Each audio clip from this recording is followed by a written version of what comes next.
The dark secrets of slavery and the tragedy of humanity behind the splendor of ancient Roma.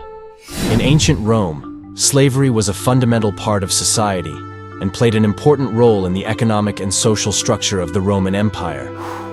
Slavery could occur in a variety of ways, from domestic servitude to the enslavement of prisoners of war and debtors. In Rome, slaves were used not only in agriculture, but also in trade, the arts, and even in administration. However, the rights and status of slaves were quite different from contemporary understanding. A slave was literally considered the property of his owner, and the owner could treat him as he wished. In the early years of Rome, slavery consisted of domestic slavery, because these slaves, after the wars that Rome fought with its neighbors, could speak the same language as the Romans. Speaking and descended from the same family, they were generally treated no differently from other family members. With the expansion of the Roman Empire, many people from different regions were enslaved and brought to Rome. For example, Paulus Aemilius, who won the Battle of Pydna in 168 before Christ, brought 150,000 people from Macedonia as slaves. However, it was Caesar who brought the largest number of slaves to Rome. He sold 1 million prisoners of war as slaves in Gallia. In this case, slaves from different societies were no longer considered family members in Rome. In fact, the main factor in the need for so many slaves was the senators. Senators, the leading figures of Rome, owned large farms and employed thousands of slaves. With the expansion of Rome, senators needed more slaves, and to meet this need, they encouraged pirates and bandits in the eastern Mediterranean region to provide slaves. Because of this need for slaves, for a long time the Romans made no attempt to suppress piracy, but rather Roman businessmen encouraged it. For example, in 166 before Christ, they made the island of Delos a free port in order to weaken Rhodes. Many merchants, especially Roman merchants, traded slaves on this island.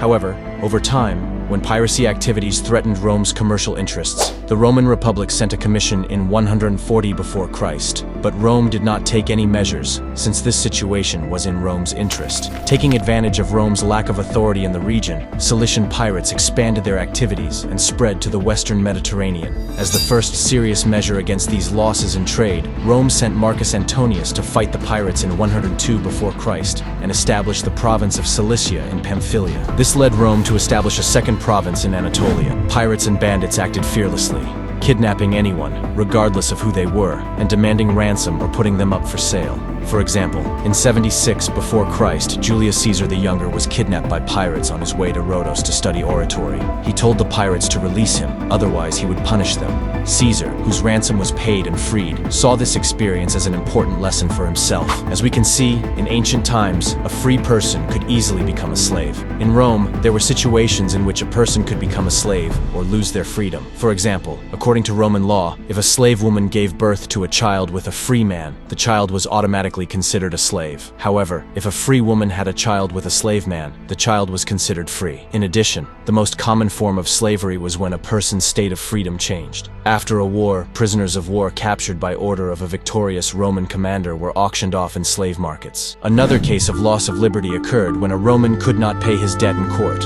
According to the Code of Plate 12, the creditor could seize the debtor and sell him as a slave. Since Romans were not allowed to trade slaves within Rome, sales usually took place beyond the Tiber River. At the end of the Republican period, slavery increased due to debt. In particular, farmers who left their land and fulfilled their military service became slaves and lost their families because they could not pay their debts. Fleeing from military service also caused a free Roman citizen to fall into slavery. Those convicted of crimes such as theft, robbery, and dishonesty were also considered slaves, but under penal servitude, and their children retained their freedom. The children of sold or abandoned Romans could also become slaves, and their buyers could use them as they wished. Such incidents increased during periods of high economic hardship.